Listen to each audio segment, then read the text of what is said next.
Right, good afternoon, everybody. We're going to give it another minute or two before we get started, but I'll just start with introductions. My name's Ethan Lapointe. I'm the Transportation Improvement Program Manager with the Boston Region MPO. I'm also joined today by my colleague Adriana Jacobson. She's our Capital Programming Planner here at the MPO and oversees some of the investment programs that we'll be discussing and alluding to today, for which we have applications open right now. Of course, at the end of this presentation, we'll have an opportunity for questions and answers for either of us. And I'll also note that this presentation is being recorded for future reference. Also, if you are here today after having attended the prior session that we had for the TIP application process how-to, which we held last Thursday, the content of this presentation is the same. So if you were here for last Thursday's presentation, there's nothing new here except maybe something you might find in the question and answer stage. Similarly, if you are watching the recording of this presentation, same deal there as well versus the recording for last week's. So with that, I think we can get started. If we can go on to the next slide, let's get into the details of what we're going to discuss in today's TIP how-to session. We'll start by really laying into and discussing what the Transportation Improvement Program is writ largely, laying out what kinds of projects your communities or agencies are eligible to apply for funding for and when you can do so, including in what years of the TIP, as the TIP is a 5-year plan, laying out application requirements and the overall process to apply for projects on the TIP, and also indicating what will happen after your application has been submitted, both what you should be doing as a municipality and also what MPO staff will be doing as they score and provide feedback on your application. We'll also then lay out what happens if your project is selected for funding, what you need to do going forward, and also some near-term dates to keep on your radar, as well as reviewing some general materials and other references that you can find online, in addition to this eventual recording and slide deck to help you navigate the TIP application process. So if we can go on to the next slide and the slide after that, we can go over some basics on the TIP. So the TIP, or the Transportation Improvement Program, is a 5-year capital plan for transportation projects through which the Boston Region MPO is soliciting new projects annually. The kinds of projects that the Boston Region is soliciting for and other kinds of criteria that you may be evaluated against are laid out in our long-range transportation planning process, or LRTP. The long-range plan is basically the sibling to the TIP, where the TIP looks to realize what is sort of identified and laid out there, whereas the long-range plan more focuses on visions, goals, and objectives. There are also other complementary activities that the MPO engages in, including a study and analysis component through our unified planning work program, and also a performance-based programming process system for the MPO to evaluate the outcomes of different projects that we have funded. And apologies for a little bit of word salad there on my end. This is all to say that the TIP is informed by not only a variety of processes and documents that the MPO creates, but also then feeds into the documents that are being generated by the other MPOs in the Commonwealth, including what is eventually culminated into as the MassDOT STIP, or Statewide Transportation Improvement Program, which is created at MassDOT and is also complementary to similar documents that they create, such as their Capital Investment Plan, or CIP, and the MBTA also has a similar one.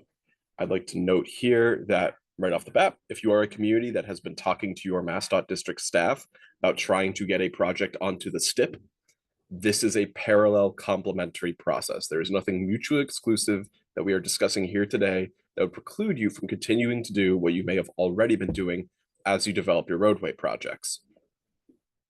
If we can go on to the next slide, please, we can start talking about what some of these projects look like. Starting off with what we generally refer to as our quick builds project programs. When I say quick builds, I'm referring to projects that are funded in the near-term years of the TIP, as the TIP is a 5-year rolling capital plan. So in this upcoming TIP, we're talking about federal fiscal years 2026 for the first year, all the way through to 2030.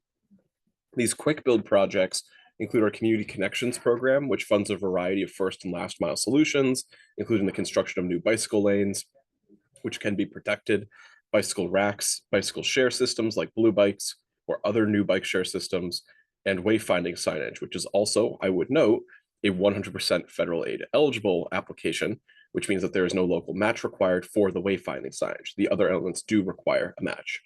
Similarly, we also have a transit transformation program.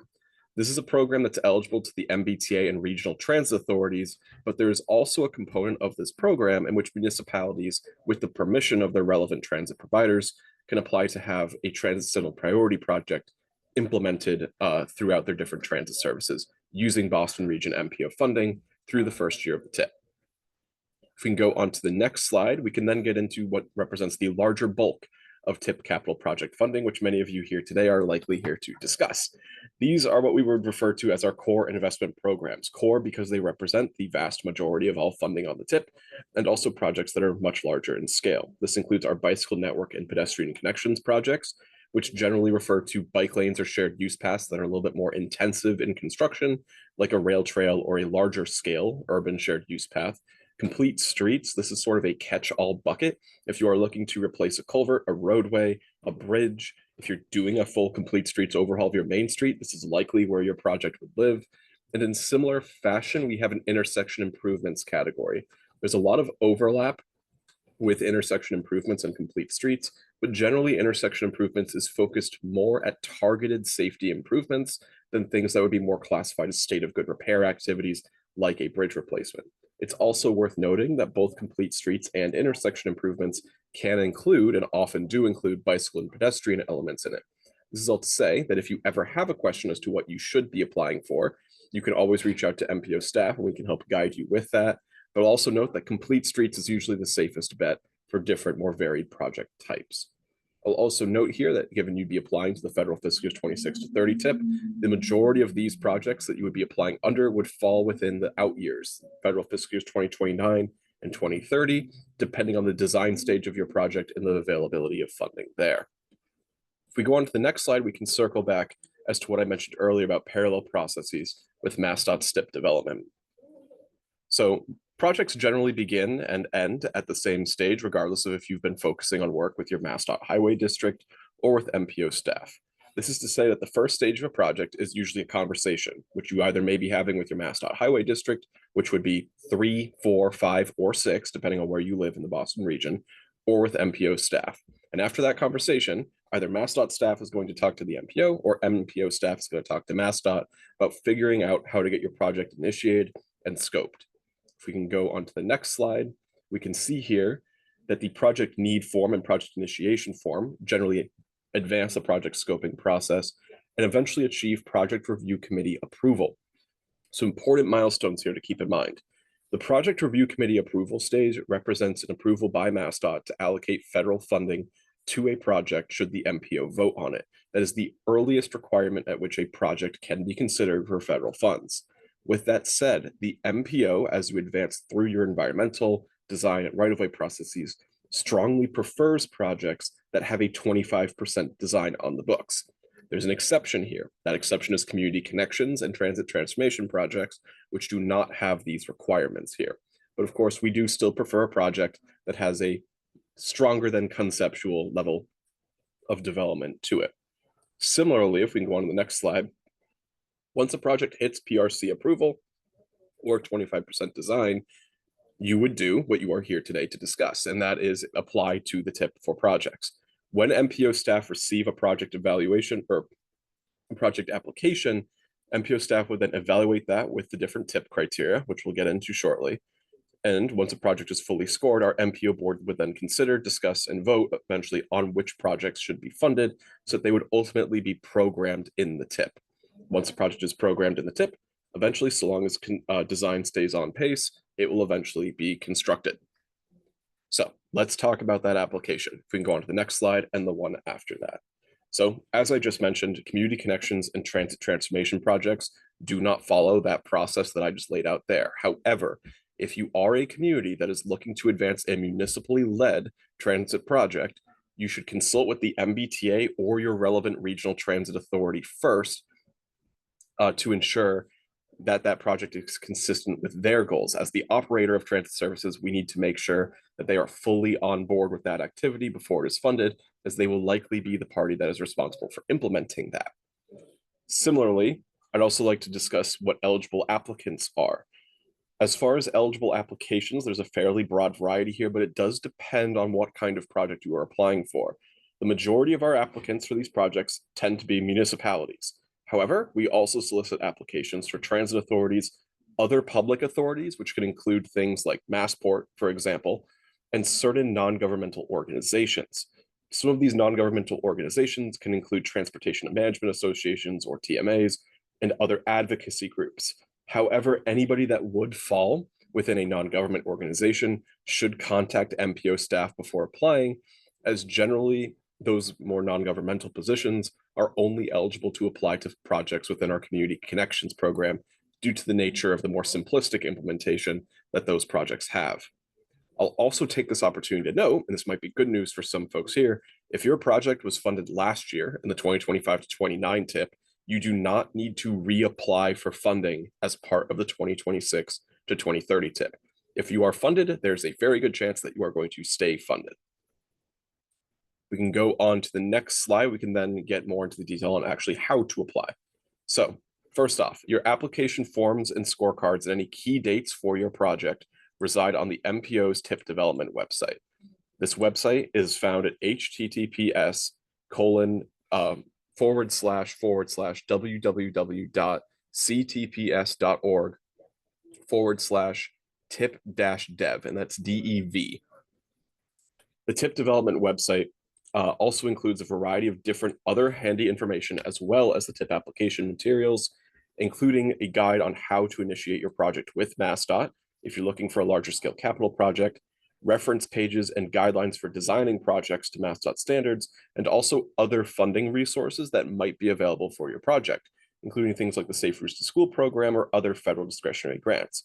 Even though we're here to talk about the MPO's TIP application process and how you can receive funding from this workflow, MPO staff are happy to match you with whatever funding workflow or opportunity would be best for your project to see it be realized.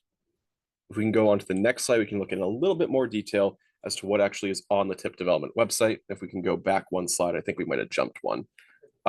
Namely, when you navigate to the website, you can see that the application forms and scorecards for applying are all at the top of the web page, whereas the right panel on the page shows all of the different major milestones, including MPO meeting dates, topics, and links to all relevant materials. For example, the recording and the slide deck for this presentation will also be available on this website for future reference. If we can go on to the next slide, we can then dig a little bit deeper at these application forms. So each of the different MPO investment programs has its own separate application form and evaluation criteria. When you select your investment program application, you would be directed to a Google form. And if we can go on to the next slide, we can look at what that Google form is. So if you had clicked on Complete Streets for a project, you would generally get what looks like this screen shown here on the right. It's worth noting that this is an application that can be filled out over time and does not need to be filled out all at once. Your progress does save as you move through the different application. And of course, if you don't know how to fill out or address a question in the application, or you're unsure as to what information is required there, or if you don't even know what investment program you should be applying for, you can always ask MPO staff for some guidance there. Similarly, if we can go on to the next slide, let's say that you've gone through the application process and you've successfully applied. What should you expect? So for one, MPO staff will receive a notification automatically from Google Forms if you've applied for a project, but we also would ask that you please let MPO staff know once you've submitted your application, just so we can confirm on that. At that point, MPO staff are going to begin scoring your application, and we'll reach out if we have any questions there. If we think there might be something that there's a gap in the information that was applied for or listed, for example, and we'll be sure to furnish you with a draft score for you to provide feedback on before that score is finalized. If we can go on to the next slide, though, we can take a little bit of a step back and talk about what you should do if you have any trouble walking through the project application process. You can think of a project scorecard, which can be found on the TIP development website, as a rubric for which you should write your application against. This scorecard lists each of the different criteria areas, if we can go on to the next slide, that reflect the MPO's vision and goals of our long-range plan that I alluded to earlier. These include equity, safety, mobility, access and connectivity, resilience, and sustainable communities. The idea here is that MPO staff are scoring your project to evaluate the extent to which your project is actually addressing or advancing progress towards these regional goals. And of course, you are always welcome to provide feedback throughout this process, as we may miss something as we are moving to score your project. Over the next couple of slides, we'll also have a couple more tips. In addition to covering the sort of rubric that these scorecards offer, where you can fill out your questionnaire in the order with which those criteria areas appear in the application form, which is to say, with each question you're being asked that generally corresponds to the step on the scorecard that you're at. We also have some other figures. So one, like I said earlier, a 25% design submission is greatly preferred for a project. However, your project manager, your consultant, might be giving you a different idea as to what or when a 25% design is considered in hand or in place. If you have a 25% design submission of any type that is anticipated either at the time of application, that is great. However, if you can get that 25% design in before October 2025, we functionally consider that to be basically the next best thing to already having a 25% in hand. What does that mean and why? Well, the next tip for 26 to 30 is going to take effect on October 1st of 2025, which is to say that if the tip is gavelled in on October 1st and you've got 25% design, it's basically moot at that point whether you had one when you applied. With that said, the reason why the MPO is looking for 25% design on projects generally has to do to having additional certainty as to what a project schedule looks like and its overall project cost. I'll also note again for another item here, as you're on this initial page of the application, it's worth noting in your project cost estimate that a community connections or transit project requires a 20% match. If you are looking for $80,000 from the MPO to install bicycle racks, please list $100,000 to be inclusive of that 20% match, as that does count against our budget when we are allocating funds for these projects. I'll also note as well that in the future, should the MPO be providing additional funding for project design, this same rule will also apply there as well. If we can go on to the next slide. These are also more just general tips, things to look for as you develop your applications. For one, we recognize that many of the municipalities in the Boston region do not have dedicated transportation planning staff. With that said, we also want to emphasize that we are a regional planning agency, and as a result, we want to emphasize the connectivity and other overlap that transportation planning has with housing planning.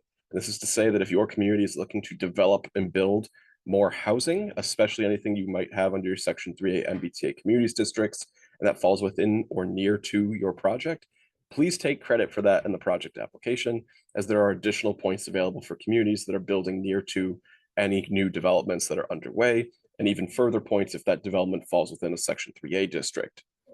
Similarly, again, the MPO is a regional entity, and as a result, we want to ensure that the kinds of transportation infrastructure being built is consistent with what you and your neighbors would like to see as well.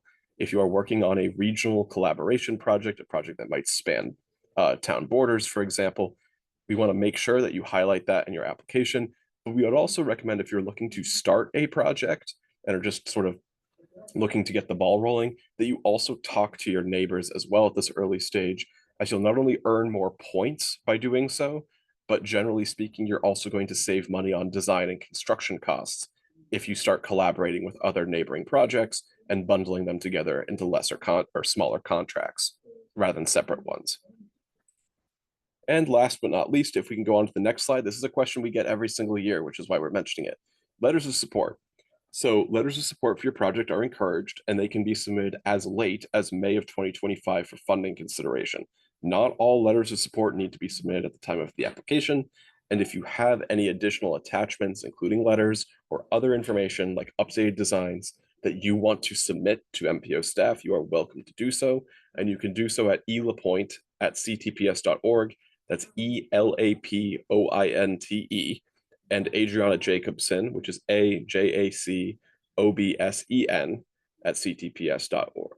I'll also note that there's a 10 megabyte file size limit on Google Forms. Anything that exceeds that file size limit, same rule applies. You can always email that to MPO staff. So with that, that was the totality of the different project information and application info that we have available here today. If we can go on to the next slide, I'll then close with just a couple of dates before we go to question and answer. So I'll note that applications for the federal fiscal years 2026 to 2030 TIP are open today and are also open through December 31st. You will know if your project is funded in the draft tip by April 3rd, 2025 at the latest.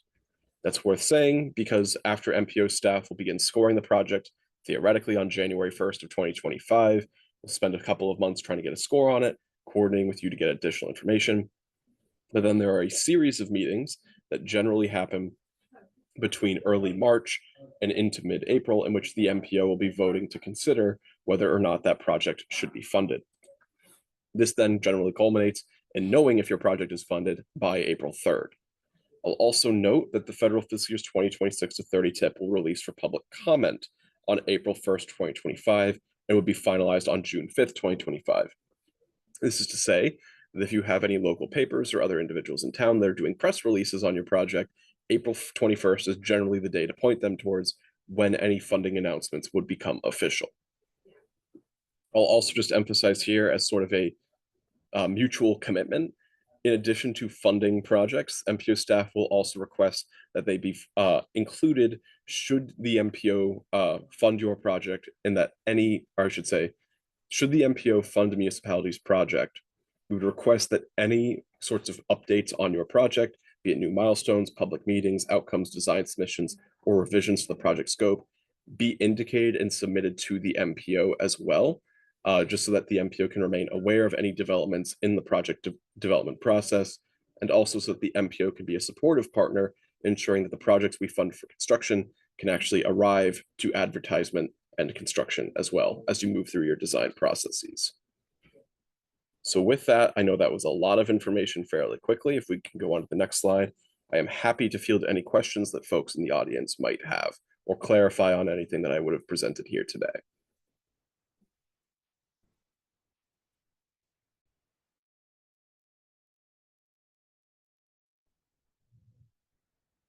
Hi, Ethan. It's Joy Glenn. Can you hear me okay? Hi, Joy. Yes, we can hear you. So we noticed we started working on the transit transformation application, and it's in the let me just look at this. So it's in that Google form. This is new. Am I not correct? Yes, Yep. ironically, we started using Google Forms because the old form also had technical difficulties, but So is it recommended as an RTA that we create our own Gmail account to access this? I mean, because when we pull up Google, it's pulling up our personal account information. So have you had other queries about this? Is this the first application process that you've used the Google format? I believe we may have used Google Forms some years ago during TIP applications. That was before my time at the MPO, but we can try to sort out any of the technical issues there. I will also note, though, that if folks have any problems filling out a Google form due to account restrictions or anything of that nature, we can do our best to try to make sure that you have access to either some form of a digital application form. It could be an export, for example, or the PDF of the application questions. Okay, that might be helpful, especially, I know Tyler's on the call as well, accessibility for Tyler as well. So, all right, we'll get back to you with that. Thanks for sharing that.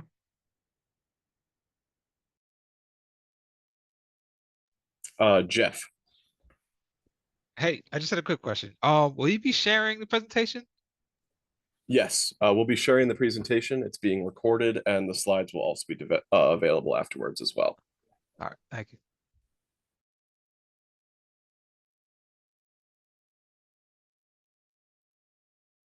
And Sarah. Hi, Ethan. Thank you for that presentation and workshop. I really appreciate it. My question is on the Google form itself. Technically, I'm not able to access it for some reason. I get a message that says to contact the domain administrator if you think this is a mistake. So I was wondering if I could get access to that. Yeah, we can work with you to try to resolve that on this. As Joy alluded to earlier, this is our first year running this, so we are stress testing on it. Thanks. So we'll try to fix that. And Josh. Yeah, thanks, Ethan, for the presentation. I just wanted to know, is the Community Connections program eligible projects? Is it just like those 5 bullet points on the website. So like the bike lanes, bike racks, bike share, wayfinding, and the microtransit pilot. Yes, that lists out most of the different community connections project types. However, if there is a quick build type of project, in the MBTA's case, that might fall under the transit transformation program, Right. but we can always discuss any specific alternative project types that might be eligible for federal funding, like quick build bus lanes, for example. Okay. Great. Thank you. And Morgan. Hey, Ethan, thanks for the presentation.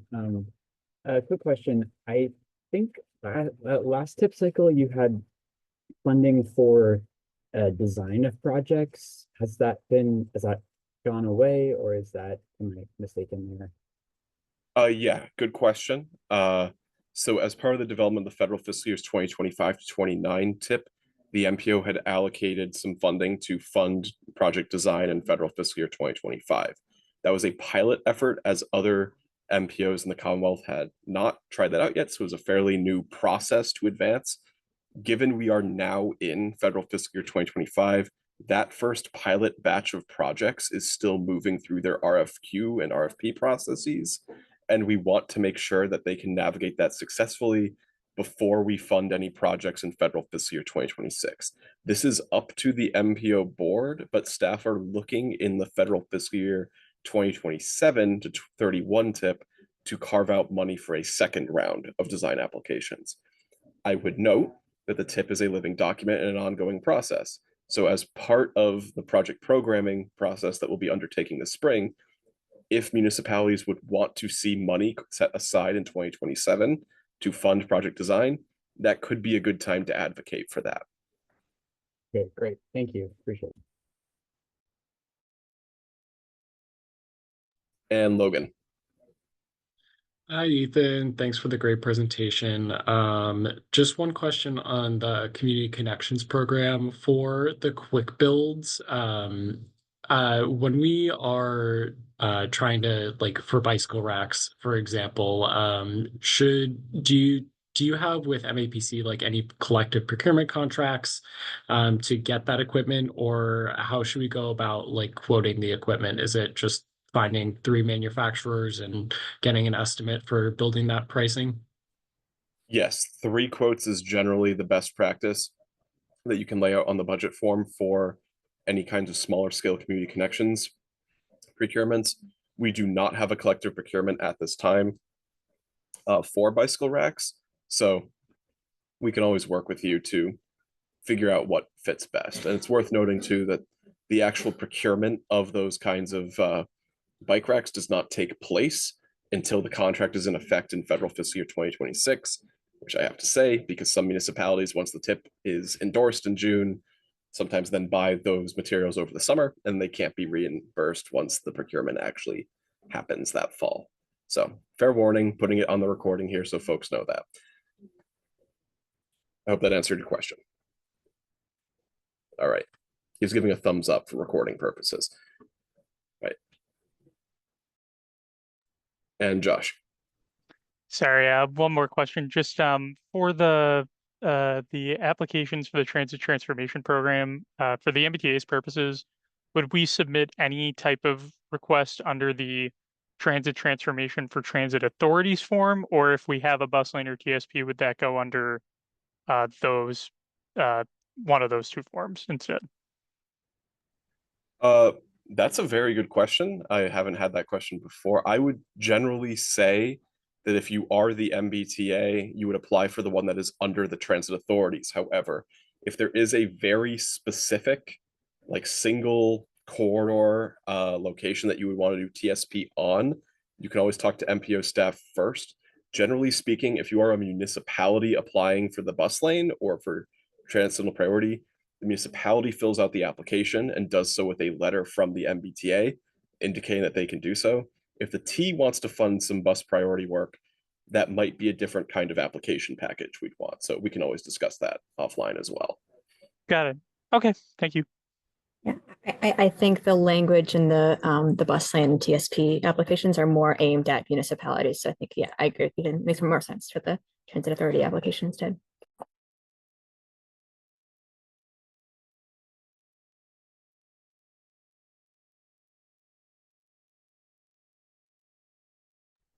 And Jen. Yeah, thank you. I know we've had an email correspondence about a program that we're advancing in Boston for Go Hubs, which would be like a combination of bike racks, bike share, wayfinding, EV charging, like all the different mobility options all at a transit station or bus stop. And I know we're awaiting kind of confirmation about whether this like type of package might be appropriate as a within community connections. And we've been in touch with District 6 about whether that's the case or not. But I guess if we did get the go ahead, would should we apply for what through one of the existing applications, or since this is like a combination of different parts, something a little bit more bespoke? Yeah, so that sort of relates to Josh's previous comment. If there is something like this where it seems to overlap with multiple different project types, you can always speak with the MPO and we'll try to guide you to the best point. I think in the Go Hubs case, we would likely use possibly even the complete streets criteria to try to do that, or our bike ped criteria. But because that is a combination of wayfinding signage, bike racks, and bike share, which each have 3 different criteria sets, we can work it out. So Thank you.